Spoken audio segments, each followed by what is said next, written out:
Okay, hello everyone, this is Professor Lei. Welcome back. So this video is part 2 video for chapter 11. Alright, and in this video, I will continue to detailedly talk about our quantitative methods within the inventory system or inventory control. Alright, and then I will briefly talk about some qualitative methods within inventory control system. Alright, so let's start talking about the multi-period models. All right, you may still remember that actually in the part 1 we already talked about the single period model, right? So here we will continue to talk about the quantity models, and more specifically, I will detailedly talk about two different types of multi-period models, which are called fixed order quantity model and fixed time period model. All right. So as I said in the part 1 of the part 1 video, all right. The key difference between fixed order quantity model and fixed time period model is very straightforward. All right. So basically, no matter which model we use, all right, there's one thing is fixed and another thing is flexible. Okay. More specifically, in fixed order quantity model, okay, the order quantity amount that each time you order, okay, from your factory is fixed. Okay. But then what is the flexible thing? The flexible is the time period. Okay, is the time period. So basically, each time only when your inventory amount is below certain level, which we will continue to talk about, that level means reorder point. All right. So each time only when your inventory level is below the reorder point, you will order some new amount. Okay. So this time period actually is not fixed. It's a flexible time period. Okay, so in fixed order quantity model, the order quantity amount that each time you order is fixed, but the time period between two order events is flexible. All right, and then we come to fixed time period model. In a fixed time period model, there is also one thing is fixed and another thing is flexible. What is fixed? So it's very straightforward, right? By just looking at the name of this model, it's called fixed time period model. So we can even imagine that actually the fixed thing is basically the time period. Okay, the time period itself is fixed. Okay, so give you a quick example. If we use the fixed time period model, you may only replenish some new inventory to your warehouse at the end of every month, right? So in this, if you use this model, then basically the time period is fixed, which is 1 month in that specific example. Okay, but in fixed time period model, there's also one thing is flexible. What is that? The flexible thing is the order amount. Okay, so each time when you reorder some new stuff or new products, the amount itself is flexible. Okay, it depends on how many inventory on your hand currently. All right, so you see that actually the fixed thing and also the flexible thing in each different model is exactly opposite, right? In fixed order quantity model, the fixed thing is the order quantity. The flexible thing is basically the time period. But in the fixed time period model, the fixed thing is basically the time period, but the flexible thing is basically the order quantity. All right, that's the key difference here. All right, and we will continue to detailedly talk about every model, but I really want to give you a big picture about the key difference between these two models before we further talk about details. All right, now you see that actually for fixed order quantity model, okay, it's also called the EOQ model or Q model, right? Because you can even imagine that since in this model, the most important thing is the order quantity amount. All right, since each time when you order some new amount, the amount itself is fixed, then we need to be very careful about that specific amount that each time you order. So that's why here we call it Q model, we call it EOQ model, we call it economic order quantity model. All right, and we will detailedly talk about how we basically get the optimal order quantity level by using this specific model. Okay, actually the math part is also simple, not that hard. All right, and in this model, key feature is the event trigger. Okay, why we call it event trigger is very simple. As I just said, so each time only when your inventory level, all right, is below certain amount, we call it reorder point. All right, each time only when your inventory amount is below that reorder point, okay, then we will replenish the inventory, okay, replenish inventory. So you see that the replenish, this behavior is triggered by this specific event. What is that event? Basically the comparison between the inventory level and your reorder point that you set up, okay, as a rule. Okay, so that's why in the fixed order quantity model is triggered by the event, or we say it's event triggered. All right, but in contrast, if we look at the fixed time period model, all right, since you see that in the fixed time period model, okay, the time period is the focus, right? The time period focus. That's why here, in fixed time period model, we also call it periodic system model. We call it fixed order interval system, or we simply just call it P model, okay? Because this represents periodic, right? The P model, okay? And instead of triggered by event, in the fixed time period model, this is triggered by time, all right? This is actually very intuitive, right? Because as I said, in the fixed time period model, okay, in the previous example, as I said, the fixed time period model, basically, if you only review your inventory at the end of every month, then this is corresponding to a fixed time period model, right? So this is triggered not by event, but by time, that specific time period that you set up, right? So you see that that's the key difference between the fixed order quantity model and the fixed time period model, okay? Hope you can understand the key difference before we move to the specific math part, okay? That's actually very important. Now, before we actually move to the math part, let's look at the comparison between these two models a little bit deeper, all right? So you may wonder, in fixed order quantity model and fixed time period model, all right, each model is more fit for what kind of situations, all right? Which model is more fit for, what kind of the context and what kind of the basic business applications, right? So here I list some of those comparisons, all right? You see that actually for fixed order quantity, right? You see, compared to the fixed time period model, the fixed order quantity model really needs more monitoring during this procedure, right? Think about this. Since this is event trigger, right, in fixed order quantity model, as I just said. So basically, whether you would like to replenish some new amount, okay, and in order to replenish your inventory, is depending on whether your current inventory level is above or below the reorder point. Okay, that's a key criteria. Okay, but you have to make sure that your inventory amount is above the reorder point. Okay, otherwise, as long as the inventory amount is below the reorder point, you need to replenish this. Replenish some. You need to replenish your inventory by ordering some new amount, right? So how to make sure the comparison between these two different things? You have to monitor all the time during this procedure, right? For example, let me give you a quick example. So let's say if we set up the reorder point at 200 units, okay? So basically it means that each time, okay, when your inventory level is below 200 units, okay, you need to basically order some new amount from your factory in order to replenish your inventory, all right? But let's say right now your inventory is 300, okay? Since inventory amount is above the reorder point, then, okay, for today, you don't actually need to order some new amount, right? Because it's above the reorder point, okay?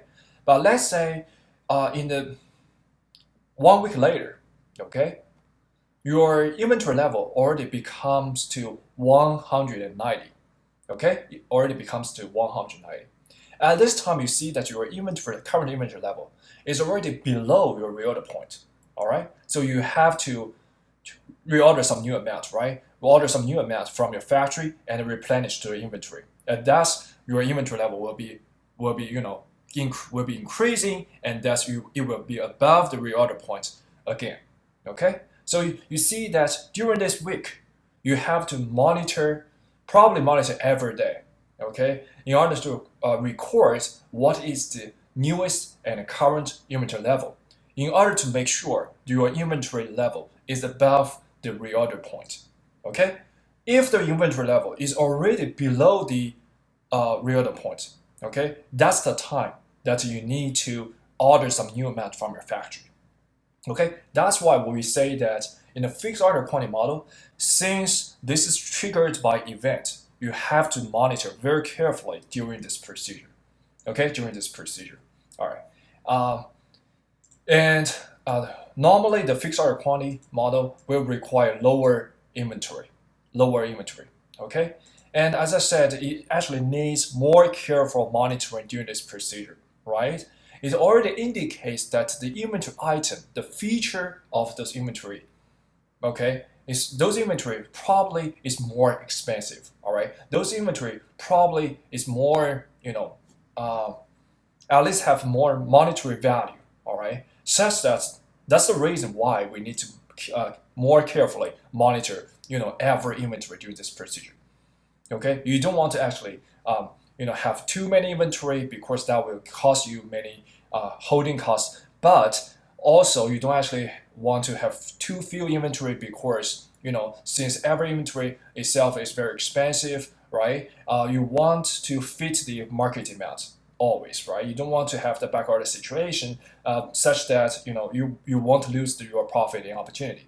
Okay, so all the things about when we describe the fixed order quantity, it already indicates that normally when we use the fixed order quantity model, it really needs more accurate recording, more accurate inventory, system control. That's because normally when we use fixed order quantity, it's more fit for those more expensive items. Okay, otherwise if it's not that expensive, even cheap items, right? Then we don't actually need to so care for monitoring through this procedure. Okay, even if we lose some profit and opportunity, that it doesn't cause too much damage. All right, it doesn't cause too much damage. So that's why in for fixed order quantity model, normally we favors for more expensive items. Okay, which will cause a higher level of monitoring. All right. And of course, it's more expensive items. In other aspects, you can also view those items as more important items, right? And since you see it really needs more monitoring, right? Of course, although sometimes the monitoring procedure can be automated right now, right? Because you see we have AI technology, we have some other more sophisticated technology, right? But we still need workforce, right? In most cases, most industry, we still need workforce. That's why, due to higher monitoring level, right, you really needs more time to maintain. You really needs more workforce to maintain the inventory level, the comparison, right? So you see, these are some features of the products that's more fit for the fixed order quantity model. All right. Now, if we look at a fixed time period model, all right. So by already having the description about the fixed time period model product feature, okay, you already have some brief sense about what kind of the products more fit for the fixed time period model, right? As I said, basically in the fixed time period model, you don't basically monitor, the basically your inventory amount during the review period, within this review period, right? Within this review period, you only count your order amount at the the review period. Okay, so give you a quick example. Let's say if we review if we review our inventory amount at the end of every month, all right, then you don't actually look at how many inventory you have within your warehouse. Let's say in the middle of this month, right? You don't actually monitor your inventory that carefully, right? So that's why here for fixed time period model, since we have less or lower level of monitoring procedure, okay, normally your inventory level itself will become, the variability itself will become larger, and your average inventory level will become a little bit higher compared to the inventory level within the fixed order quantity. Okay, and since you don't actually have a higher monitoring procedure, it's more fit for those items which are less expensive, okay, or we say it's less important, okay, because you spend less time, when you use a fixed time period model, okay, you basically put less time to maintain the overall inventory control system. Okay, that's why it's more fit for those less expensive or less important items. Okay, you see the logic inside. All right, so you see that fixed order quantity model and fixed time period model are more fit for two different type of product based on their features. All right, but we can say that both fixed order quantity model and fixed time period model, they are very useful. Okay, they are very useful because sometimes for some specific type of the inventory, you may prefer fixed order quantity, but sometimes you may prefer the fixed time period model. Okay, even within one factory. All right, let's say for one firm, you may produce multiple products simultaneously, right? And some of them may be a little more expensive, are more expensive items. Some of them are more, little bit cheaper items. All right, you basically have to decide which model is more fit. Okay, even you can use the hybrid of these two models. Okay, actually, in many cases in the real business, they may use the a hybrid version of fixed order quantity and fixed time period model. Okay, in our course, we won't actually talk about the hybrid version of these two models. Okay, we will basically deal with these two models separately. Okay, but as long as you figure out the key sense of each model, you will get the those key points. And actually, the hybrid of that basically just trying to improve the whole model by taking advantage of the the good point of every model. Okay, but the key sense behind is the same. All right, now let's start to talk about. Okay, these are still some comparison between these two multi-period models. All right, actually the key point is already mentioned at the beginning of this video. All right, you see that fixed order quantity model, also called Q model, the fixed time period model, also called P model. Right, that's quite simple.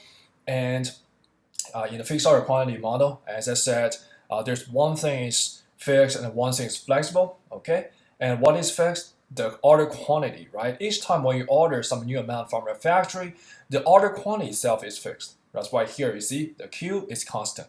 All right, and when you will place an order from a factory, we say this is event trigger, right? What is that event?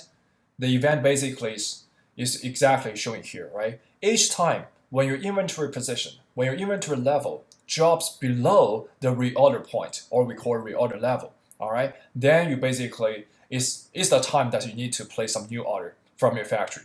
All right, so this is when to place order. Okay, the record keeping. All right, so basically each time when some market demand is realized from the customer, all right, or each time when the new order comes from the factory to your, let's say, warehouse or retail store, you need to keep recording it, right? That's why in the fixed order quantity model, it really needs more careful monitoring, right? That's why the record keeping level is also higher, all right?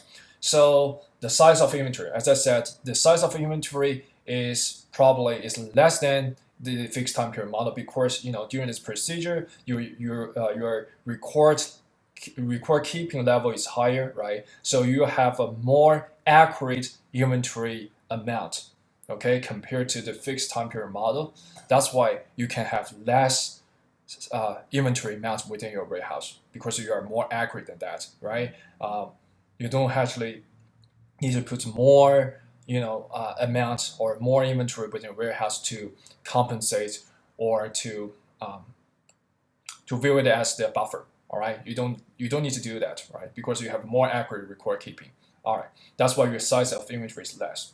All right, the time to maintain, of course, right? Because you have a higher monitoring level, right? That's why the time to maintain is higher. Okay, and it's more fit for those items that are more expensive or more important. Those items are more fit for the fixed order quantity model. All right, so these are some key features. Actually, many of them are already described by the previous slides. All right, but here we just make it as a table to make it very clear. All right, so in contrast, for fixed time period model, all right, we say that in fixed time period model, the key point here is that the time period is fixed, right?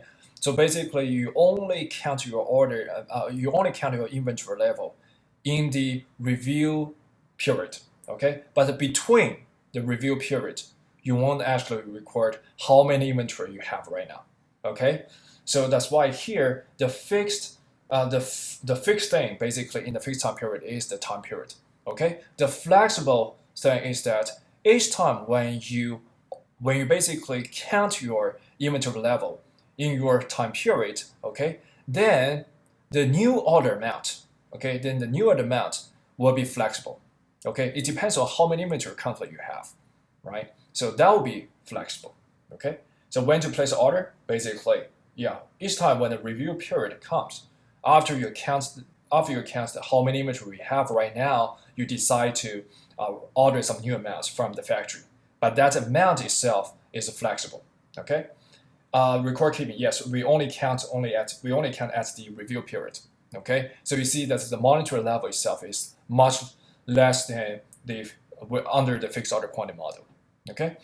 And the size of inventory should be larger than fixed order quantity model because you see the record keeping procedure, the monitoring procedure, the control procedure is less than the fixed order quantity model. Then we have to put more inventory within your warehouse to compensate that risk, all right? Risk of basically back ordering, all right? The risk of back ordering.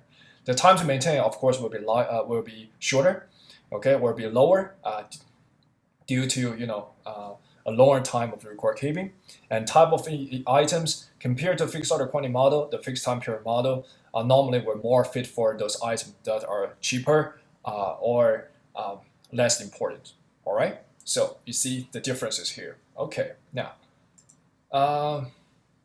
here, yeah, in order to give you a better sense about, the procedure within no matter fixed order quantity model or fixed time period model. Okay. I draw a diagram to help you understand this point, right? So you see that. Let's start looking at the first order quantity model. Okay, let's do it one by one. All right, let's first look at the fixed order quantity model. So you see that under the fixed order quantity model, all right, each time you basically have some, let's say you have some inventory within your warehouse, right? And some customer comes, they say, okay, I want this product, okay, for how many units? So basically, the market demand will realize. You will wait for the market demand, and then the market demand will realize. Okay, that means that some customer will come and buy some new products from you. All right, and okay, so if you have this inventory, okay, if you have this product within your warehouse or within your retail store, okay, the customer can buy it directly. Okay, but let's say if you do not have this enough inventory amount, all right, then you are facing the back order situation. Okay, give a quick example. Now, let's say in your retail store, let's say you have 50 units. All right, you have 50 units, in your warehouse, all right, in your retail store. All right. Now, one day, let's say some customer they come. All right, and the total demand for this product is 30. Okay, let's say it's 30 units. Okay, since you have inventory, your inventory amount is 50, then you can fit all of the market demand, right? Easily. And then after today's, sales, how many units you still have within your retail store or warehouse? You still have 20, right? Because originally you have 50 inventory, and the market demand is 30. Okay, you sell those 30 units, then you still have 20 units in your retail store. Okay, that's actually very straightforward. But let's say if today the market demand is 60 in total, okay, but you only have 50 units within your retail store, can you fit all those market demand? Of course not, right? Because you only have 50, but the market demand is 60, all right? So all you can do is basically selling all those 50 units, okay? But how about the other 10 units? You can do nothing about it because currently you don't have those inventory within your warehouse, right? So you lose those profit in opportunity. All right. In reality, in good case, the customer may be willing to wait for some new product come in, right? But in some cases, they may just they may not be willing to wait, right? They can actually look for some substitute. All right. So you see there's always some risk of back order. All right, and as a firm point of view, you are trying to minimize this risk. Okay, the risk of back order. Okay, so that's why we try to use the inventory as a buffer to minimize or at least mitigate this risk. Okay, so that's why here you see we wait for demand and demand occurs, then you use your inventory, okay, to fit for the market demand. Okay, and each time when you fit for the market demand, your inventory level will decrease, right? Your inventory level will decrease. Okay, and let's say at the end of each day, you basically record how many inventory we have right now, right? This is the equation, right? This is the inventory on hand plus the inventory on order minus the back order. This is the position, all right? But I need to emphasize here, okay, especially for inventory on hand and back order, okay? The equation is like on hand plus on order minus back order, okay? But the real inventory, let's say if you have inventory on hand, okay? Let's say today, at the end of the day, the inventory on hand is a positive number, okay?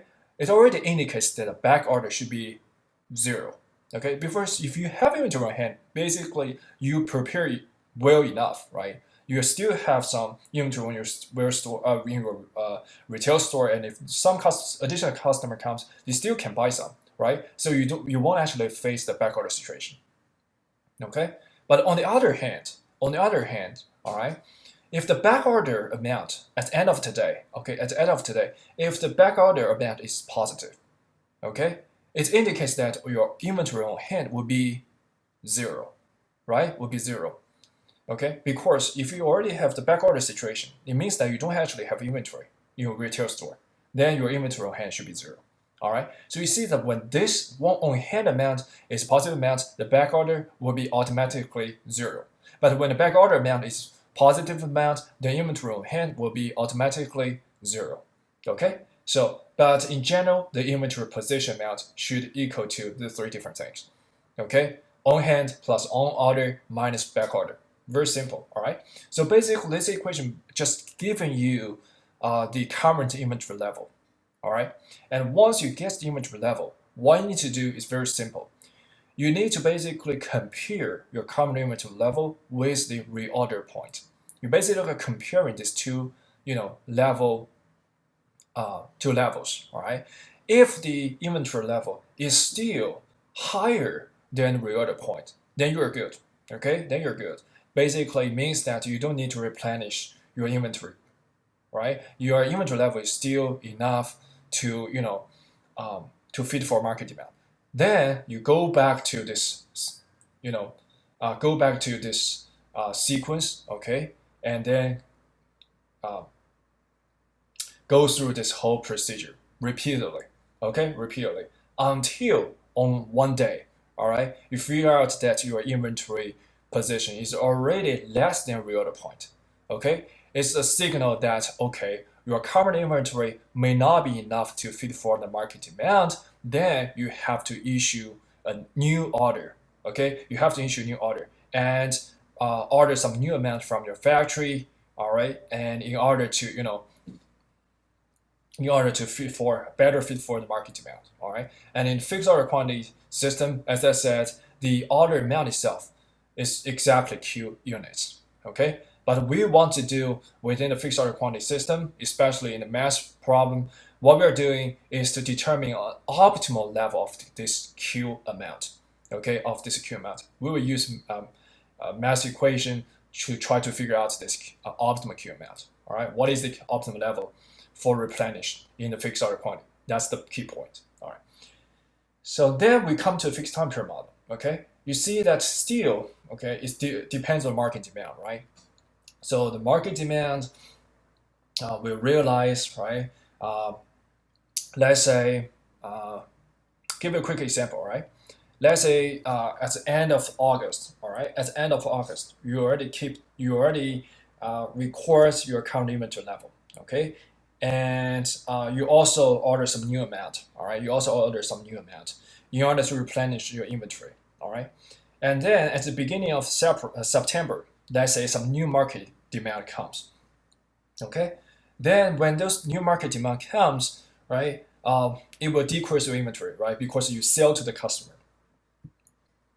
Yeah, that's why the inventory level will decrease. Okay, but during this procedure, okay, let's say from September 1st, September 2nd, September 3rd until September 15th, September 20th, September 25th, okay, even September 29th, okay, you won't actually record how many inventory you still have, right? Because this is a fixed time period order. Remember, sorry, fixed time period model. Okay, remember in fixed time period model, okay, the review system, okay, the review period will only happen, okay, at a specific time period, right?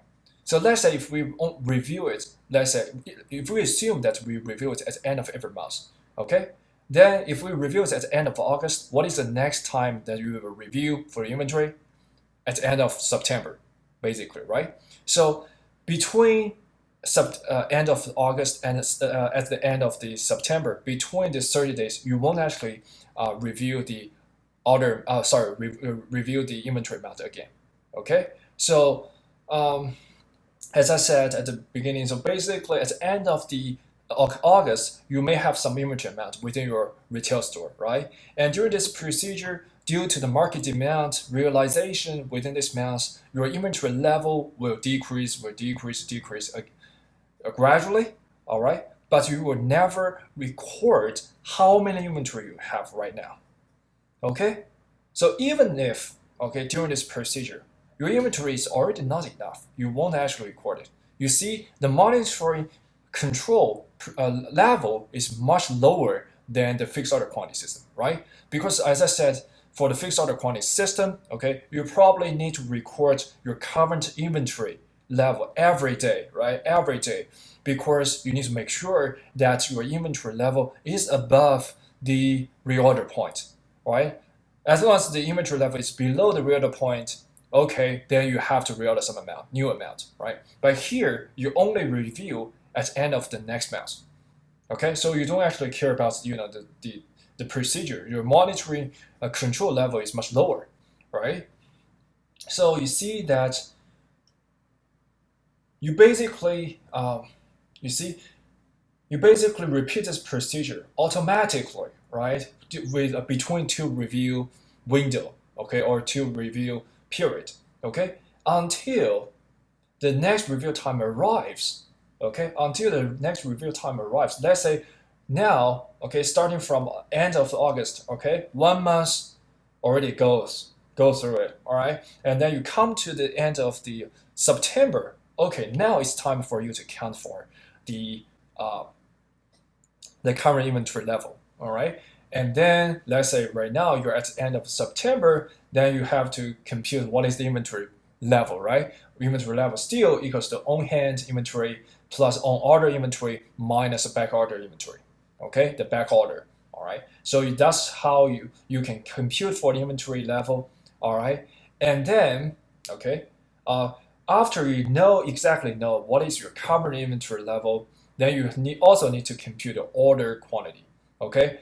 Order quantity, because you want to replenish your inventory level, all right? And you want to bring some new stuff from your factory, all right, in order to increase the inventory level, okay? But that amount itself is flexible, okay? As I emphasized many times, the order quantity amount in the fixed time period model is flexible.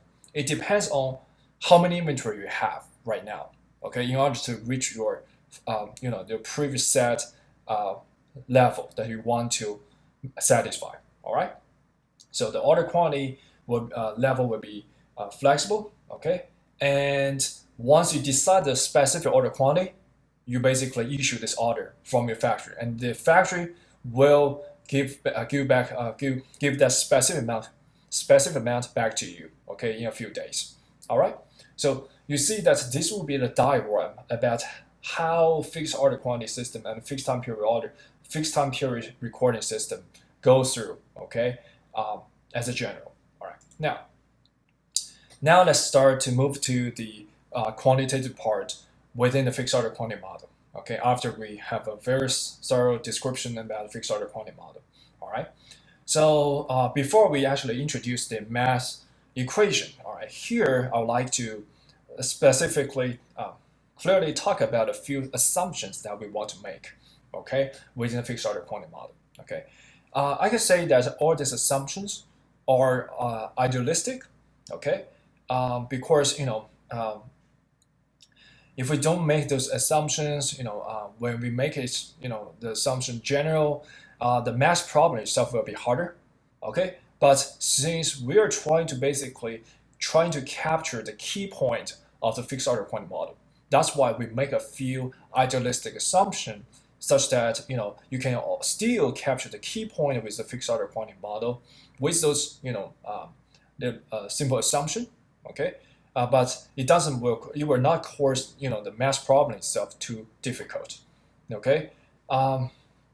Actually, when we do some research, right, we may also deal with this kind of fixed order quantity model or even fixed time period model with some general assumption.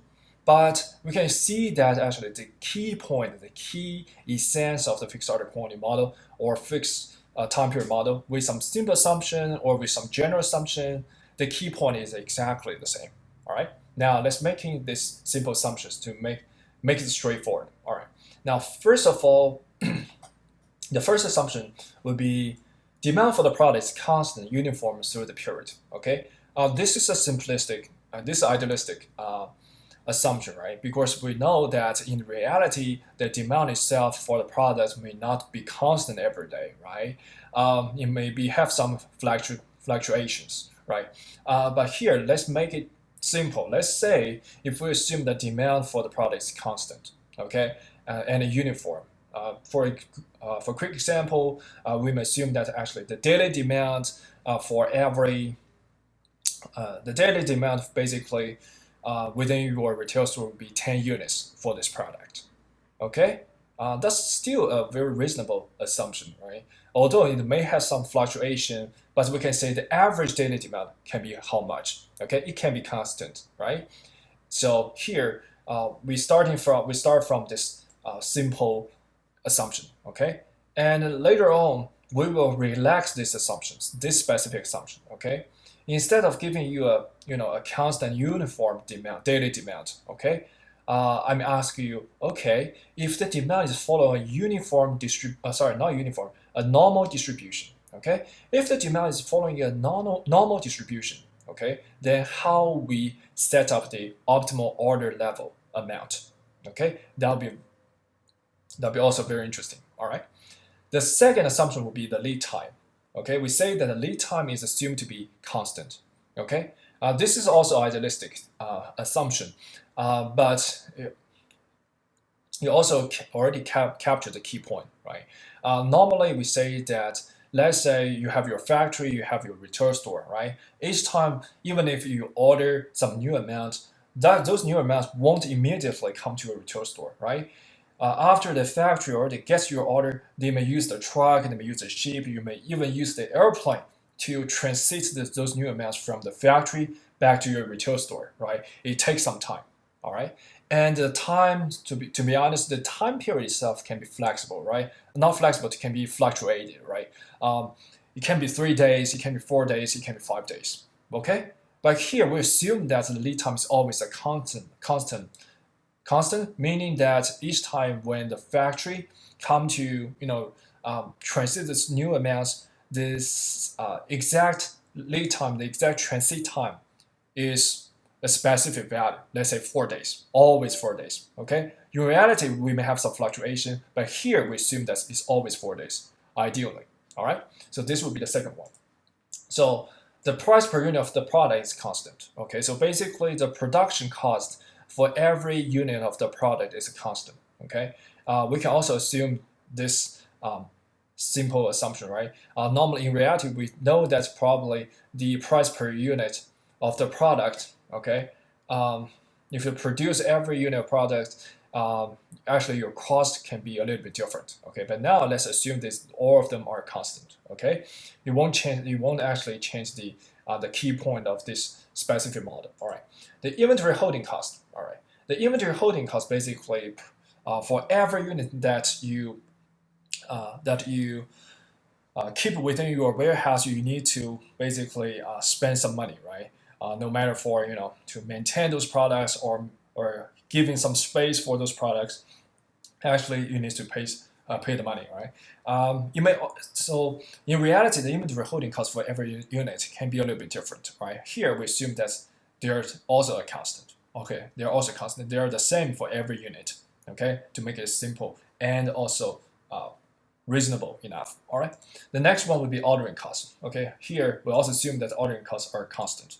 Okay, it's simple and also reasonable. Okay, and here last one is also about the market demand. We assume that all of the market demand can be satisfied. Okay, so basically, if the firm they can produce the products very efficiently, okay, it's reasonable to assume that all of the products can, all of the production stuff can fit for the market demand, right? As long as your production level is high, your production efficiency is high. All right. So you see that these are all of the simple assumptions that we make within our fixed order quantity model. Okay. Of course, every one of the assumptions can be relaxed.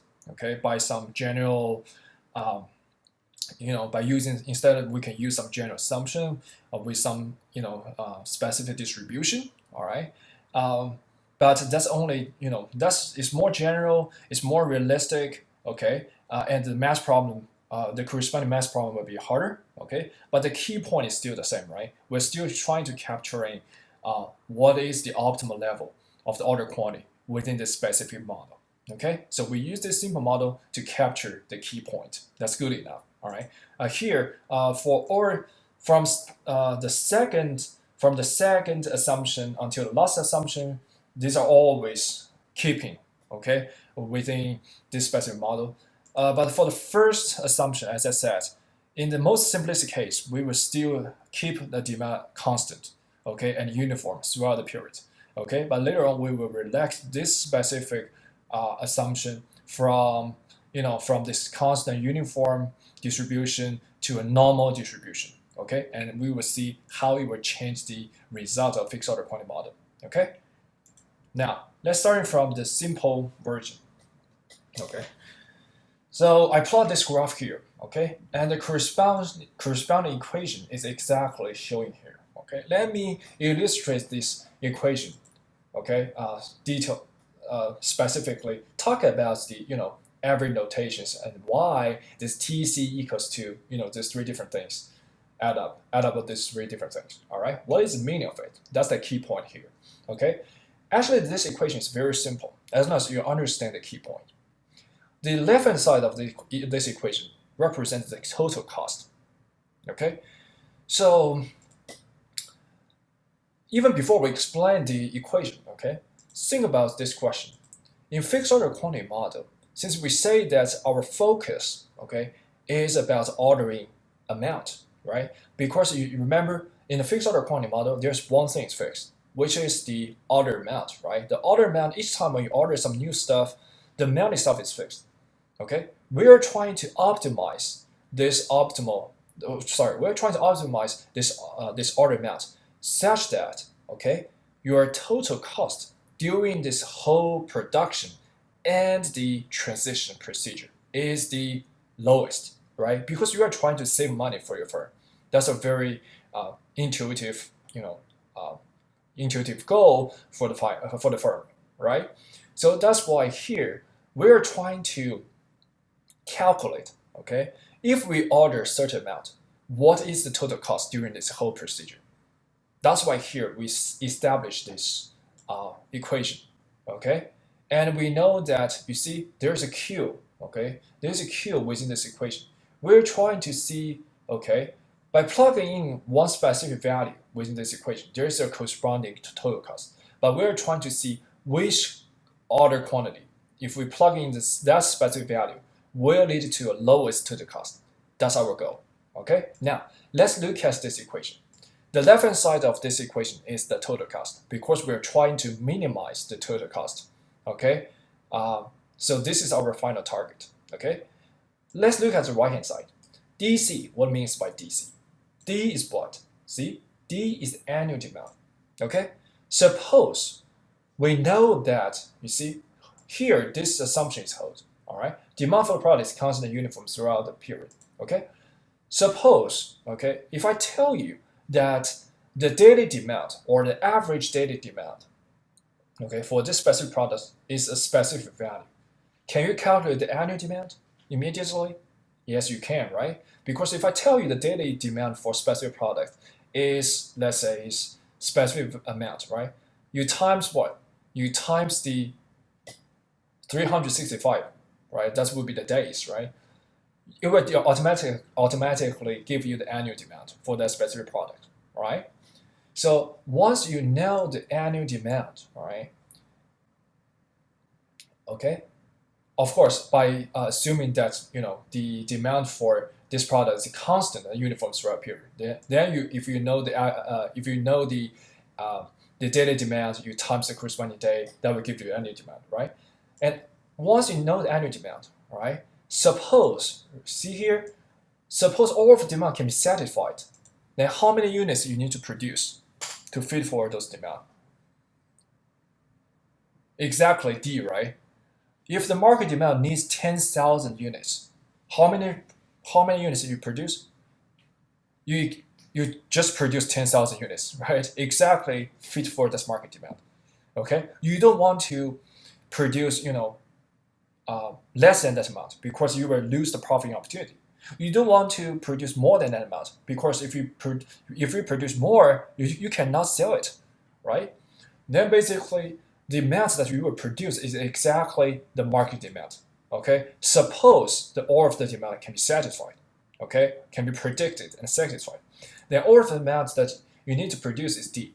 Okay, what is the production cost for every unit? It's C, right? The cost per unit is C. That's why D times C is your total production cost. Okay, the D times C is your total production cost. Let's say for this year. Okay, for this year. All right. So this will be the first part of the cost that you need to incur during the production procedure. Okay, but that's not the only cost. Let's look at the second part. The second part is D over Q times S. What is D? Still, D is the annual demand.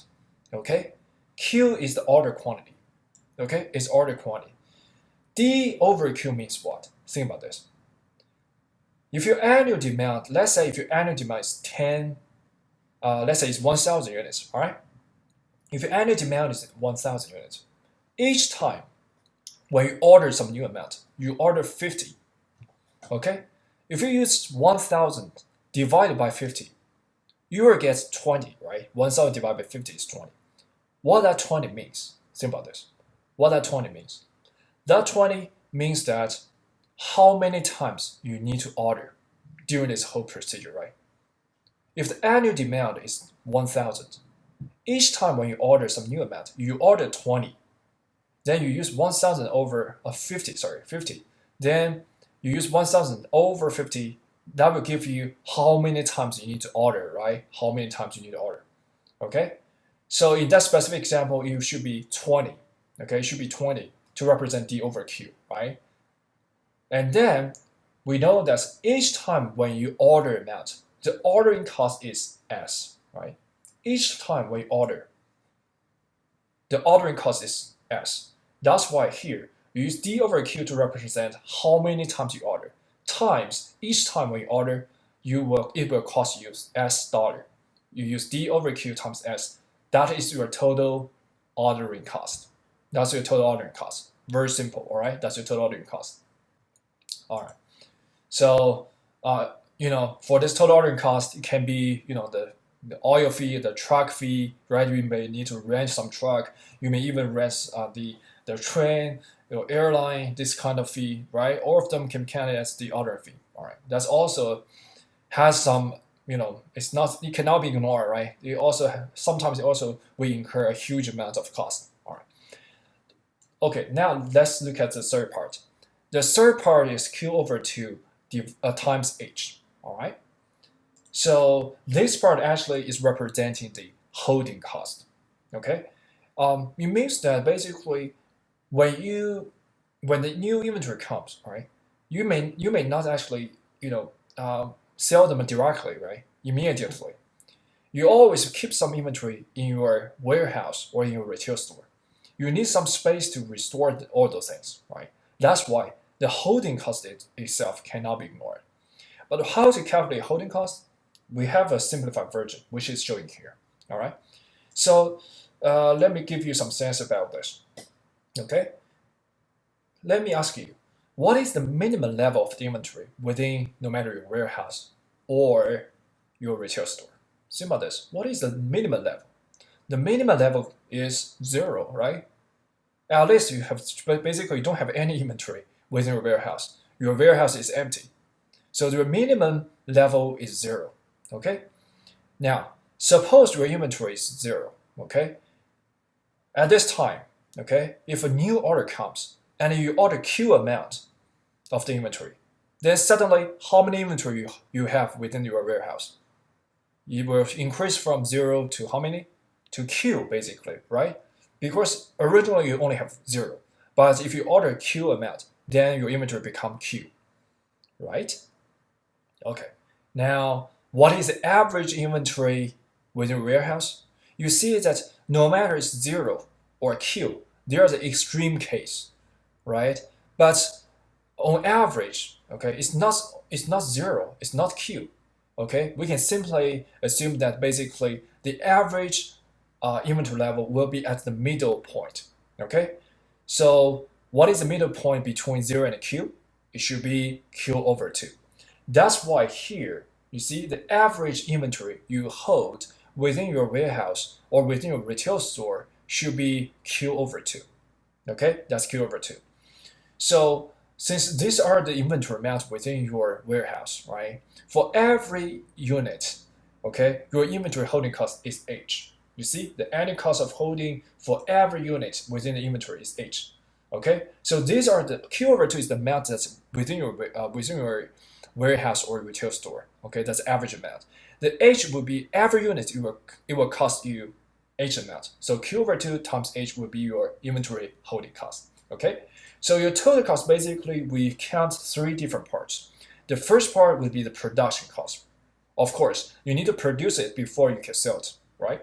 Second, it will be you also include the ordering cost.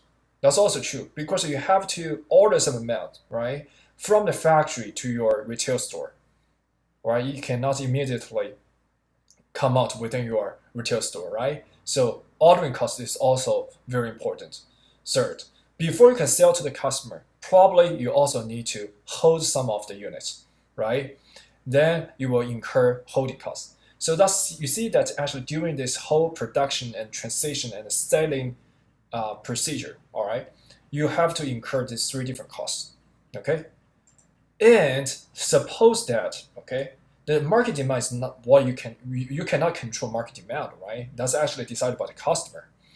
And for the cost, okay, your production cost is constant, okay? This is also, they cannot be changed, right? For every unit, if you produce it, you need to incur this amount, okay? With the current level of the production sophistication level or product workforce level, right? That's the cost. Suppose it cannot be changed. Okay, S is ordering cost. Okay, each time if you rent a truck, probably you need that amount, to transit from your factory to the retail store. This amount cannot be changed. All right. For the H, basically for every unit, okay, when you hold this inventory, you probably need to spend some money. Okay, so you see that the DCSH is normally is the thing that you cannot change basically. All right, with the current level of the production. Sophistication level, basically, all right? But there's one thing that you can always change, which is the ordering amount each time when you order, okay? You see, each time if I order 1 unit, if I order 2 units, if I order 3 units, if I order 4 units, okay? Or if I order 500 units, or if I order 1,000 units, okay? The corresponding total cost will always change, right? So if we keep D, C, S, and H, all those things are constant. If we change Q amount, all right, if it's 200, then this would be 200, and this one would be 200. There's a corresponding total cost. If I plug in 400, this will be 400, and this will also be 400. There's another amount, okay? But what we are trying to do is basically try to figure out what is the optimal queue. What means by optimal queue? The optimal queue basically is the queue that can lead you having a lowest total cost. That actually makes sense, right? Because all we're doing is basically trying to save money for our firm. That's why here we're trying to minimize our total cost with certain level of the order quantity. That's what we try to do. Okay, how to do it? In order to get the optimal order quantity level, okay, we need to do the first order condition. Okay, FOC. We won't actually expect you guys to to learn how to do the first order condition with this course. This is also related to calculus stuff. All right, but if you're interested, let me know. All right, but here I directly provide you the result of this equation. Okay, so the optimal order quantity. Okay, the optimal order quantity equals to the square root of 2ds over h. That's it. Very simple, right? So just keep in mind this this specific equation, okay, in your mind.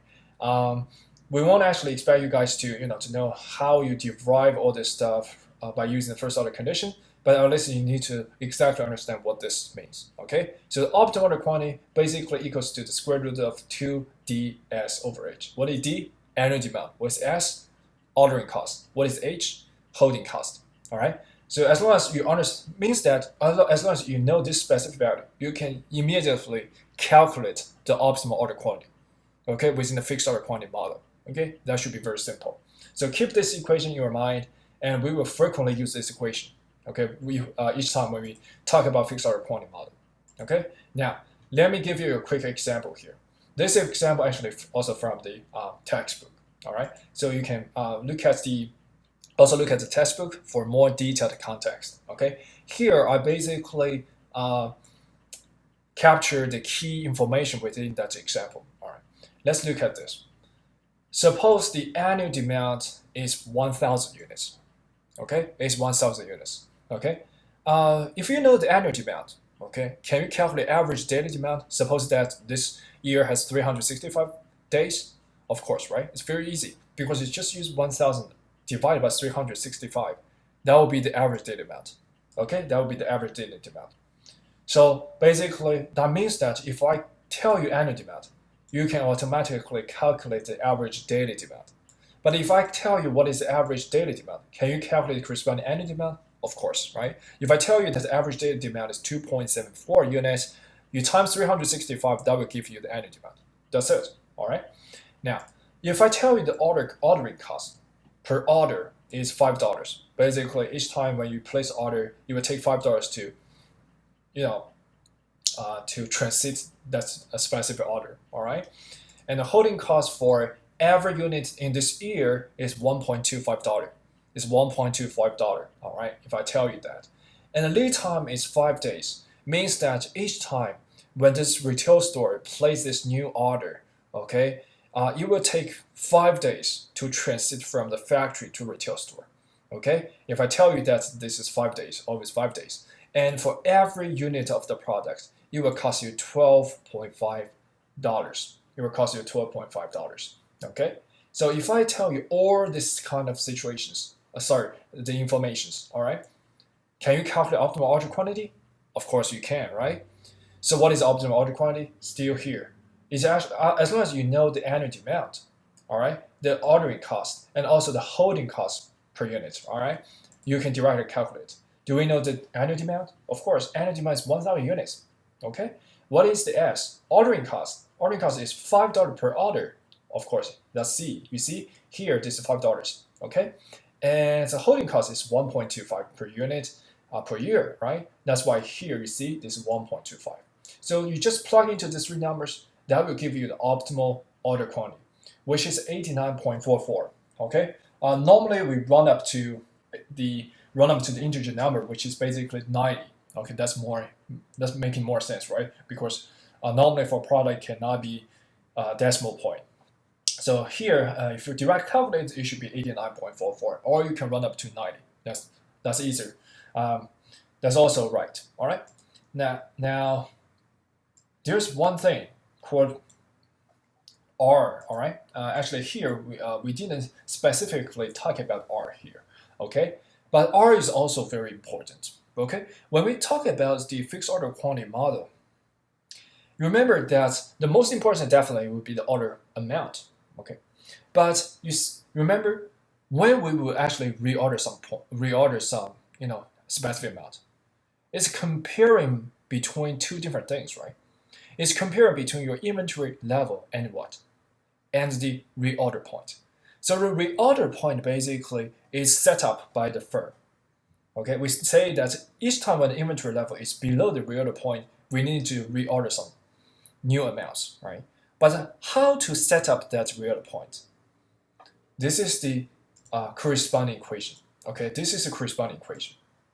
All right, the R represents the reorder point. Reorder point equals to d bar times L. Okay, here, okay, since we are talking about the simplified version, what it means by simplified version, the simplified version basically assumes that demand is constant and uniform throughout this period. Okay, the demand is constant and uniform throughout the period.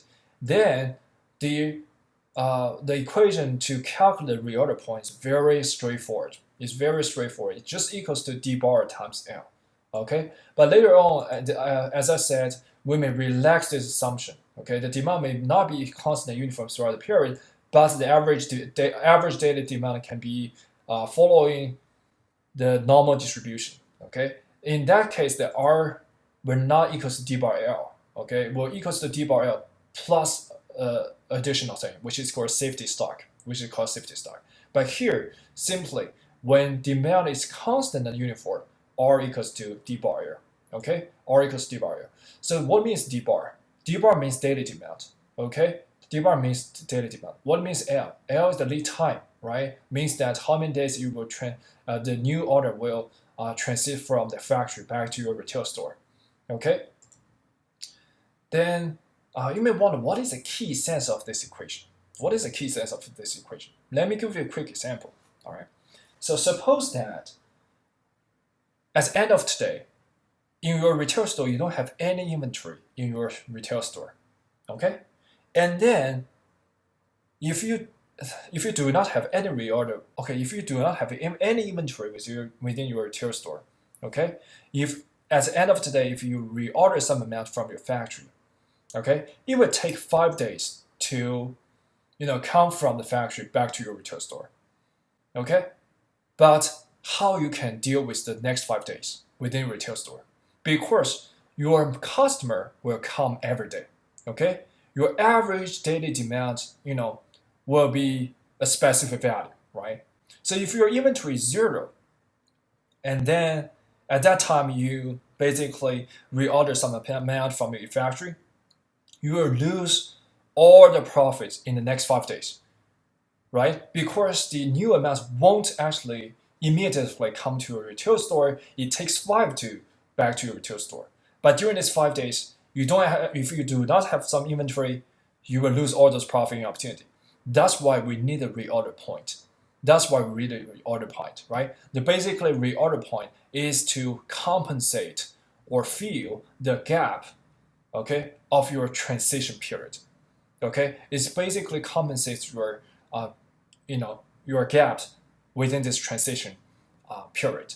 That's why you see the average daily demand is d bar times the lead time. That's basically compensates, the transition period amount. Okay, that's why R equals d bar times L. Of course, if it's the daily demand is following a normal distribution, it's not d bar times L. It also needs to plus a safety stock. We will continue to talk about just in a few seconds. All right. So here R basically, you see the daily demand is 2.74. This is what we calculate, right? And times the lead time is 5, which is 13.7. Then you get the reorder point. Very easy, all right? And then for the total cost, as I said at the beginning, right? Total cost equals to these 3 parts sum up, right? This is the production cost, okay? This is the ordering cost, and this is the holding cost. You see here, I explicitly list all these 3 items, right? All these 3 different parts.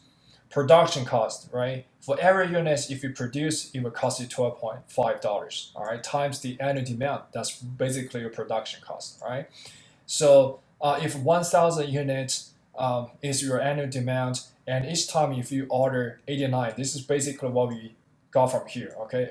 You can, it's better to use 90 instead of 89, all right? So because basically, normally we will run up, all right? But that's not a big issue here, all right? So 1,000 over, let's say 90, okay? That will give you how many order you need, right? And then times 5, that will give you the ordering cost, all right? And this part is holding cost, right? So normally we may have, you see, the optimal order quantity is 89, right? So the average inventory would be the half of that amount, right? That's why 89 over 2. That's where basically that's the normal inventory level within your retail store. And for every unit, you need to spend $1.25. That's why times $1.25. That's your annual holding cost. That's your annual holding cost. All right. So it's very easy for you to calculate total cost. And this total cost, the corresponding total cost is 12,611.81. Okay. You can actually try, if instead of using 89 here, all right, if you use, let's say, 50, or even use 1,000, okay, 1,000, or even 500 or 200, okay, you can plug in different numbers within these two fields and check the total cost. I can make sure that the new total cost that you got will be higher than this amount, okay, will be higher than this amount. You can do that, have a try, and look at how it changes. Okay, I can make sure that if you plug in 89 or 90, it would be the lowest.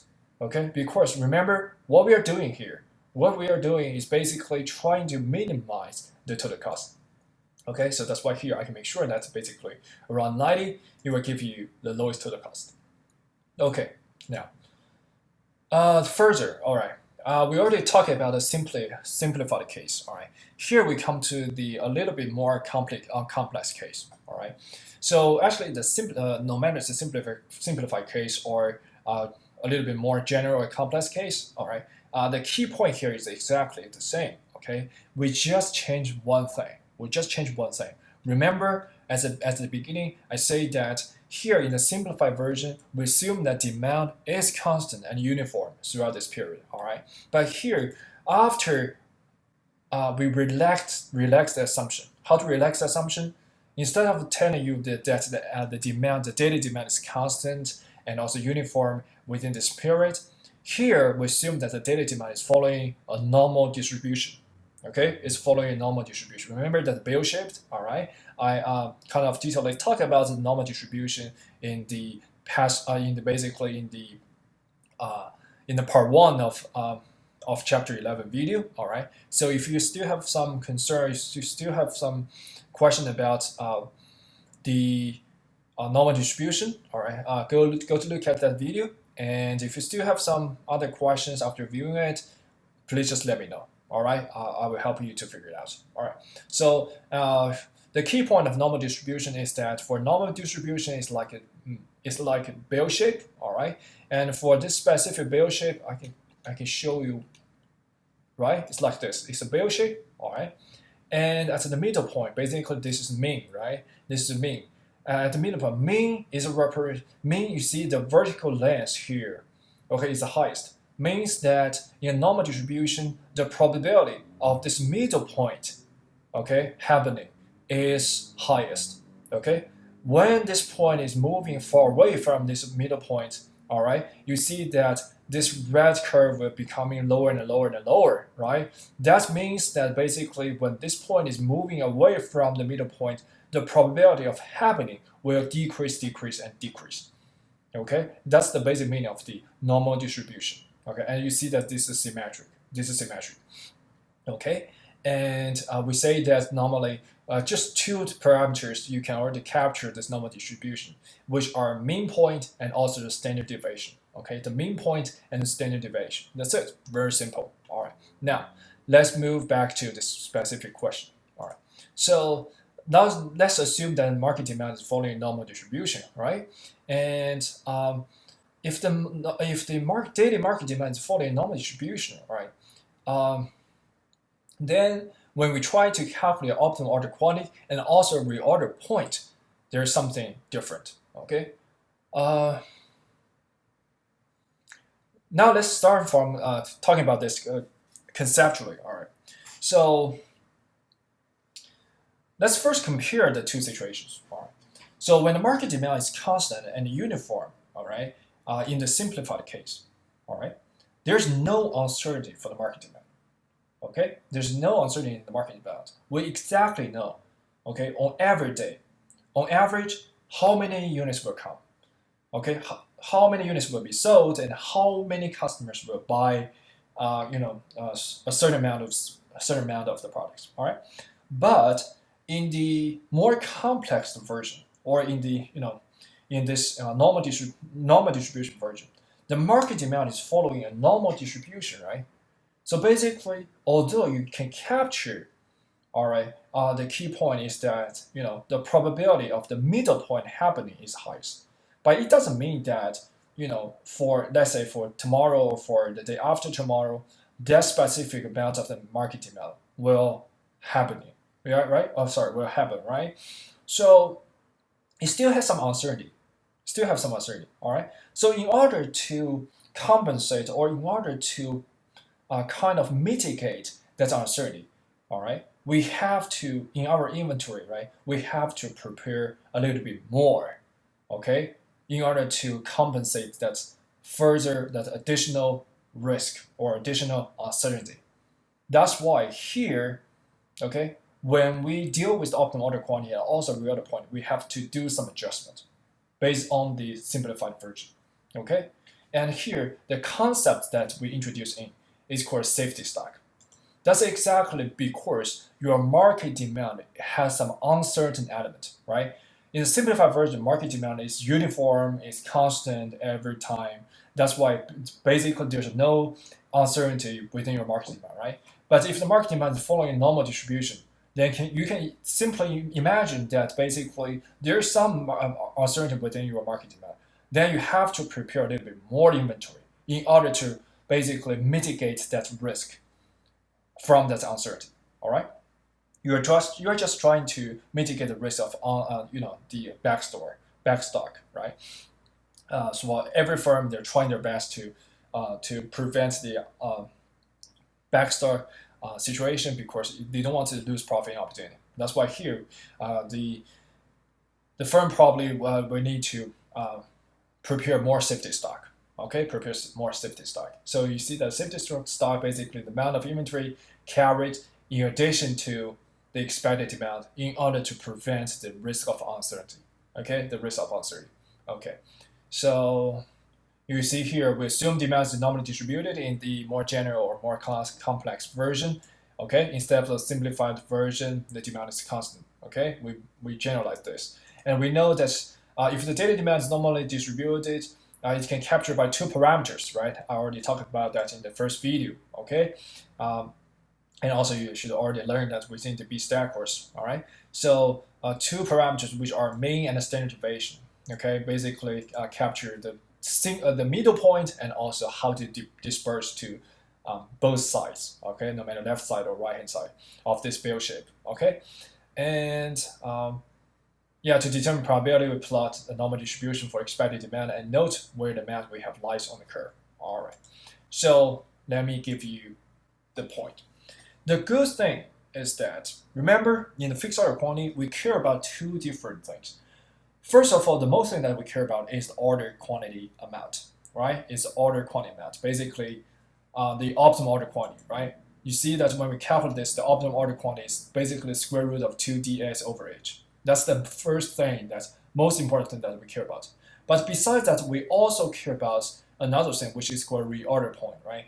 So we have to set up the reorder point such that each time when the inventory level is below that amount, we will basically reorder some new amount, right? So reorder point itself is also very important in our fixed order quantity model, all right? So the good thing is that no matter it's in the simplified version or complex version, okay, the optimal order quantity amount won't change. You will not be affected. So basically, the optimal order quantity amount is always using this equation, square root of 2ds over h, to get, no matter it's in the simplified version, by assuming that the demand is constant, or in the complex version, we assume that the demand is following a normal distribution. It won't affect the optimal order quantity amount. Okay, so keep that in mind. This is actually very, very important. Okay, keep that in mind that optimal order quantity amount is not affected by no matter the demand is uniform, a constant, or the demand is following normal distribution. Okay, very simple. All right, but there's one thing that is different. The reorder point itself is different. In the simplified version, the reorder point is R equals to d bar times L. Okay, it's just the d bar times L. But in the complex version, when we assume demand is following normal distribution, it still has the d bar times L element, but you need to further add up another thing, which is z sigma L. Okay, this is exactly safety stock. This is actually, conceptually, this equals safety stock, right? Because right now you have uncertainty within your demand, right? That's the reality. But in order to, to mitigate the risk due to this uncertainty, you have to prepare more inventory. Okay, that's why your reorder point will be a little bit higher. All right? That's why here you plus this safety stock, which is mathematically should be z times sigma L. Okay, z times sigma L. Okay, how to deal with this part? Let's still use this example to go through. Okay, the example 11.4. All right. This is another example. Sorry, this is another example, but the key structure here is exactly the same. Let's look at this. So suppose that I tell you that demand is following normal distribution, okay? And we say that we know that for a normal distribution, right? Basically, we only need two information to capture everything within this normal distribution. One is mean, okay? So here I tell you that the average daily demand, basically the mean of that daily demand is 60, okay? If we say the daily demand is following normal distribution with mean 60 and standard deviation 7, okay? Then you can transfer, you see you can capture this information, average daily demand 60, because mean is 60, right? The standard deviation of demand during the lead time, okay, the daily demand, the standard deviation is 7, okay? So 60 and 7, these two information already capture, this demand following normal distribution information, all right? And for the annual demand, as I said, right, since the average daily demand is 60, what is the average annual demand? Very easy, 60 times 365, which is this amount, all right? Okay, and still, if I tell you ordering cost per order and a holding cost per unit per year, and also lead time, which is basically how many days it need to transit from the factory back to your warehouse or retail store is 6 days, right? Okay, now here, if I continue to ask you two different things, the first thing is what is optimal order quantity level? The second thing is what is the reorder point level? You see, these are the corresponding procedure. The optimal order quantity level is not affected, right? You see, we still use the same equation, 2ds over h, and take the square root. Okay, although the numbers here in this example is different, but the key sense is exactly the same, right? You just plug in the specific numbers in here, as I said within the previous example, like here. All right, you do the same procedure, you get the optimal order quantity, which is 936. All right, so the 936 basically give you the optimal order quantity. All right, so but you see the reorder point, the calculation procedure is a little bit different, or we can say it's adding another element, which is z sigma L. Actually, for this part, this is exactly the same, right? D bar is still 60. D bar is still here. Lead time is still here. You use d bar times L, right? So basically 60 times 6. That's the first element. But further, you need to add the safety stock. Okay, how to calculate safety stock? Normally, we will give you another information, okay, which is telling you, okay, we want to maintain a certain level of probability that we won't run out of, stock. Okay, so basically, we won't stock out in how many percent of the chance. Okay. Suppose here we assume that for 95% of the probability we won't stock out. Okay, so if the 95, basically the service level, okay, if we assume that the service level is 95%, we can easily calculate z value, right? I already tell you how to basically look at z table in the previous video, okay? And in the first part, basically in chapter 11. So let me lead you guys to go through this again, okay? So since this is, we're talking about 95%, right? So of course we need to go to the second table shown here, all right? Because this is corresponding to about 50%, okay? So here you see that the row and the column represent z value. The specific cell values represent the values, right? But here what we are trying to get is around 95%. You see that around 95%, if you look at the cells, this is around this two, right? Okay, if you look at this man, this is 1.64, right? You look at this is the intersection of 1.6 and 4. Okay, if you look at 0.9505, this is the intersection between 1.65. Okay, 1.65. So basically, it's in the middle. So we can say, okay, so basically for this specific thing, the z value would be 1.645. Okay, it's between the 1.64 and the 1.65. So that's why here, since it's 1.65, 1.645. Okay. Oh, here, in this example, they directly use 1.64. That's fine. Okay. Or we can more accurately, we can use 1.645. That's also true. Okay. So this is how we get z value. But for the sigma L, okay, sigma L, this is what we need to do. Okay. This is equation. This is a further equation. Okay.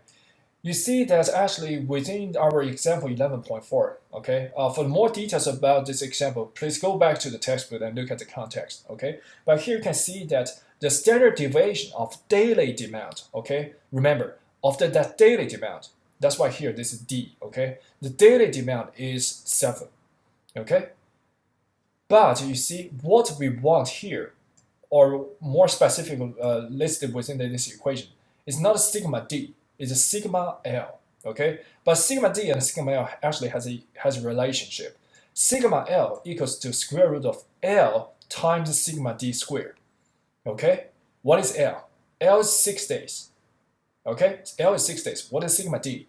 Sigma D is 7, right? So in order to get sigma L, you actually need to do what? Square root of 6 times 7 squared, okay? 6 times 7 squared. Remember, we need to do the square first. Basically, you need to calculate 7 squared first, and then times 6, and then take the square root. That will give you this result.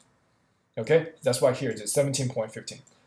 Okay, so that's why here, after you plug all the required information, you will get this result. Which means that, okay, in order to make sure that there's 95% chance you won't stock out, you will set up your reorder point as 389 points, 388 units, okay? And each time when your inventory level is below this 388 units level, okay, then you will reorder some new amount. And the reorder amount each time you order is 936 units, okay? So this is a level that is basically you set up the rule that your inventory level won't be lower than this amount. Each time when you lower this amount, you have to basically reorder some amount, and this will be the optimal order amount. Okay, very simple. Now, these are all things related to the fixed order quantity model.